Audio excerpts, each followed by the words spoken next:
l'écran de ta transformation ou le miroir de l'âme. Voici comment ce que tu regardes est ce que tu deviens. Bienvenue chers amis. Bonjour tout le monde. Bienvenue sur notre chaîne YouTube. Vous êtes sur la bonne chaîne, la bonne vidéo si vous voulez être transformé de l'intérieur. Mais attention. On peut être transformé en bien ou en mal. Alors, ce que nous choisissons de regarder façonne notre être intérieur et influence nos actions. C'est la loi de l'auto-influence. tu deviens comme ce que tu regardes. La première chose, c'est qu'il nous faut faire attention au choix. Et à l'heure de la pluralité, la jungle des contenus disponibles, eh bien c'est extrêmement difficile de faire les bons choix. Oui, plus que jamais auparavant. Quand nous étions encore enfants, Oui, il y a longtemps. nous avions 2 chaînes de télévision et dans l'Est, nous avions la chance d'en avoir 2 de plus. Nous avions des chaînes allemandes. Mais les programmes étaient tellement minables, tellement pauvres, limités que nous n'avions pas beaucoup de possibilités d'être influencés ou de nous influencer nous-mêmes. Mais aujourd'hui, je lisais dernièrement des millions de chaînes à travers le monde, comme celle-ci. Saviez-vous que toutes les minutes, 500 heures de vidéos sont postées, Wow. ce qui nous fait 720 000 heures de posts par jour, rendez-vous compte, Wow. où vous trouvez tout finalement et son contraire. Alors comment savoir, dans ce dédale de chaînes, ce qui va m'influencer de la bonne manière? Alors nous allons vous donner un premier conseil.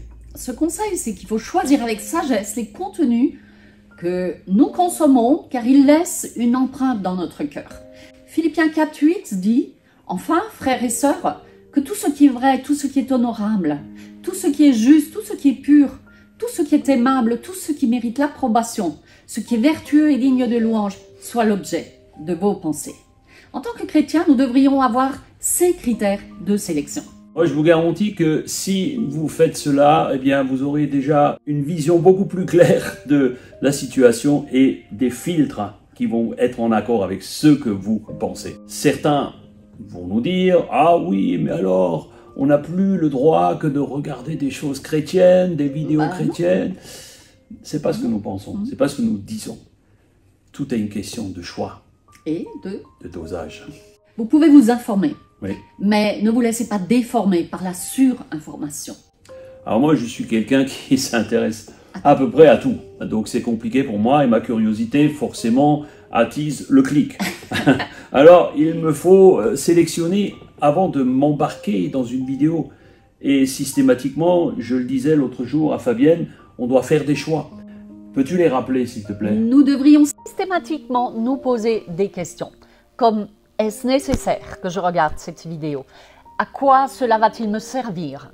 Est-ce que cette vidéo va m'édifier ou finalement me déprimera? Est-ce que cela m'instruira ou me nuira? Ou encore, est-ce que le Seigneur pourrait regarder cette vidéo avec moi? Alors posez-vous ces questions avant de regarder quelque chose, parce que votre temps, notre temps est ce qu'il y a de plus précieux. Ouais. Et ce que nous regardons définira, comme notre titre l'indique, ce que nous serons. Car ce que vous regardez, c'est ce que vous serez.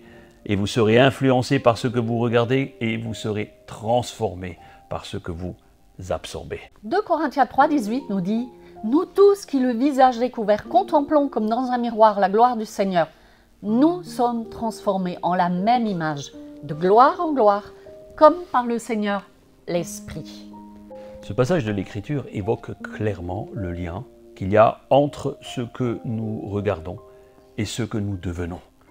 Le but de l'Évangile est de nous mener à une transformation, bien sûr positive, à la ressemblance de Christ. Amen. Et nous devons être extrêmement vigilants avec ce qui captive notre attention et nos pensées en ce moment.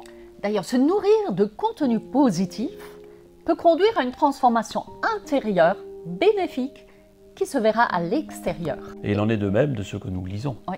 Et la Bible est un excellent livre. Ah, je vous très l'assure. bon livre.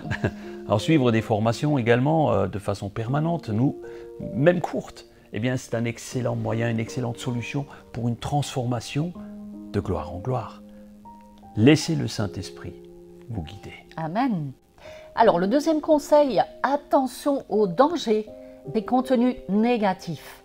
Nous voulons vous mettre en garde envers des contenus qui corrompent l'âme et l'esprit et peuvent mener à une action destructrice dans votre vie. Proverbe 4, 23 dit « Veille sur ton cœur plus que toute autre chose, car de lui viennent les sources de la vie. » Et nous pourrions y ajouter, de lui viennent également les sources de la mort. Exact. Si nous mettons constamment des images et des paroles devant notre âme pour assouvir des besoins charnels, notre esprit en sera affecté. Ce qui se passera, c'est que votre communion avec le Seigneur sera détériorée, voire de moins en moins existante, et va réellement se ternir au fil du temps. Vous aurez du mal à prier, du mal à louer. Vous ne sentirez plus le besoin de vous retrouver à l'église. Nous avons même entendu que certains regardent des films d'horreur où ça donne à des jeux de destruction en ligne ou de la pornographie. Les amis, ne pensez pas un instant que vous sortirez indemne de ces habitudes. Pourquoi ? Quand nos choix de contenu entrent en contradiction avec nos valeurs, avec nos croyances, il y a un désalignement qui va se faire. Notre esprit est alors comme dans le brouillard. Notre cœur, qui est le siège de l'esprit, et l'âme, qui est le siège de la pensée, celle de nos impulsions, vont être en contradiction. Alors vous serez troublés, que vous le vouliez ou non. Matthieu 6, 22 et 23 nous dit « L'œil est la lampe du corps.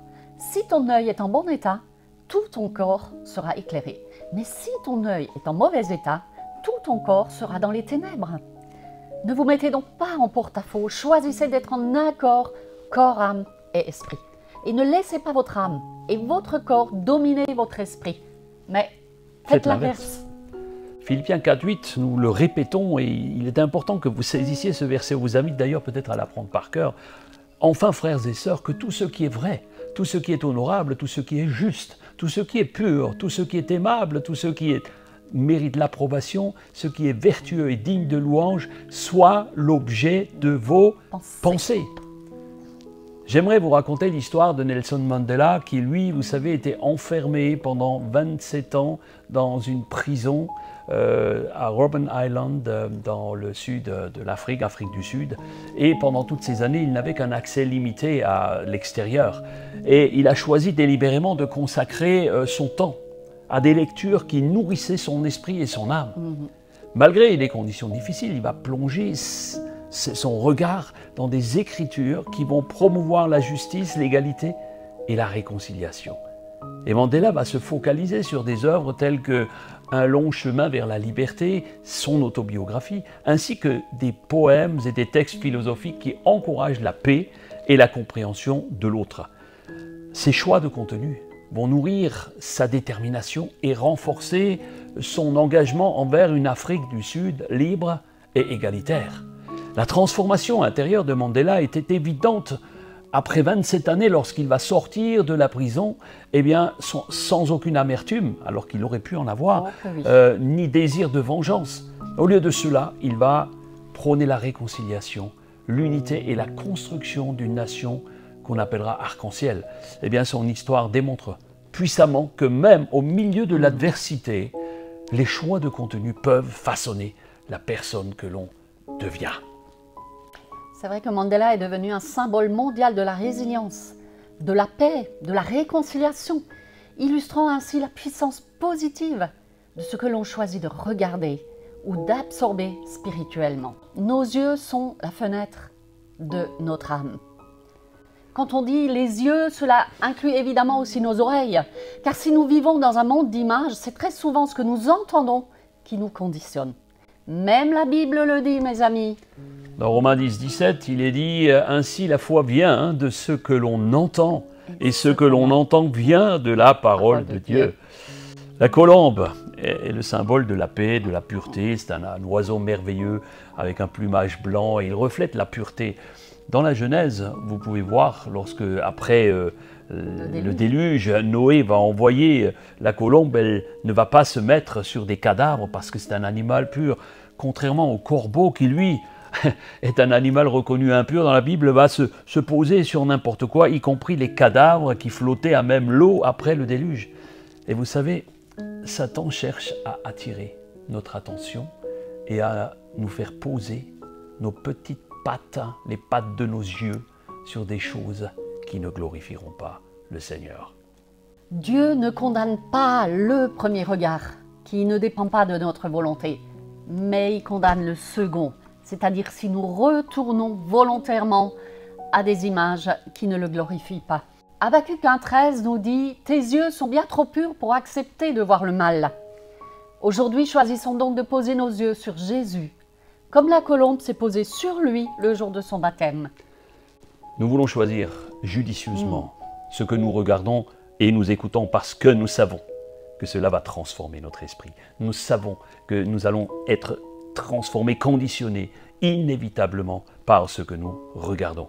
Père, merci pour les exemples que tu nous donnes, que nous pouvons voir dans les personnes qui sont transformées autour de nous ou dans la parole.